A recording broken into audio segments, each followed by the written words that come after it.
Alvito দা, আজকের ম্যাচটা শেষমেশ 3 পয়েন্ট ইস্ট বেঙ্গল খাতাতে তুললো, মানে এই ম্যাচটা কিভাবে বিশ্লেষণ করছো? দেখো, এটার জন্য সবাই কিন্তু অপেক্ষায় রয়েছিল, কারণ হচ্ছে ইস্ট বেঙ্গল যে দলটা বানিয়েছে এই বছরে সত্যি মানে হারার মতন দল না, কিন্তু যেমন হয় এক একবার টিমটা সেট হতে একটু সময় লেগে যায়, তার মধ্যে কোচ চেঞ্জ হয়ে গেছে, নতুন কোচ এসছে, কিন্তু মানে আমাদের এএফসি কাপ ম্যাচ পর থেকে ইস্ট বেঙ্গল যথেষ্ট ভালো খেলছে। লাস্ট ম্যাচ সবাই দেখেছে 9 জন নিয়ে 1 পয়েন্ট পেয়েছে। এই ম্যাচে north east one of the top 3 team ছিল, তাকে হারিয়ে I think from here on East Bengal should start winning more and more matches. আলাদিনকে নিয়ে দীর্ঘদিন চর্চা চলছিল, কিন্তু আলাদিনকে আজকের কোনো রকম সেই রকম ছাপ ছাড়তে দেখা গেল না।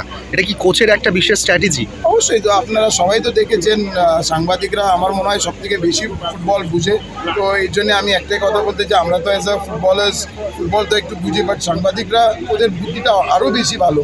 তো আই থিঙ্ক আপনারা সবাই দেখেছেন কোচ রাকিবকে ম্যান টু ম্যান মার্কিং দিয়েছে, ওকে কোনো স্পেস দেওয়া হয়নি, পরের দিকে সেকেন্ড হাফে লাকড়াকে নামিয়ে দিয়েছে যাতে কভারিং হয়ে যায়। And I think all the players has done a fantastic job, not only Aladin, কিন্তু যারা ছিল ওদের মাঠে সবাইকে ওরা আটকে দিয়েছেন। This is one of the best victories for East Bengal. Nanda আর মহেশ ফিরলে কি দলটা আরেকটু শক্তিশালী হবে? দেখো, এইগুলো সব কিছু স্ট্র্যাটেজি ওয়াইজ করবে, কারণ আজকে যারা খেলেছে ওদেরকে নিয়ে ক্রেডিট দেওয়া হচ্ছে। যখন মহেশ বলো কিংবা নন্দ এরা নামবে, ওদেরকে এখন বেশি এক্সট্রা কনসিয়াস করে খেলতে হবে, কারণ বিষ্ণু যেই আজকে ম্যাচ স্টার্ট করেছে কিংবা Jeakson, they have all played their role and they have really done well. And I think it's now Nanda and মহেশকে এখন স্ট্রাগল করতে হবে কিংবা ফাইট করতে হবে to get their place back in this squad.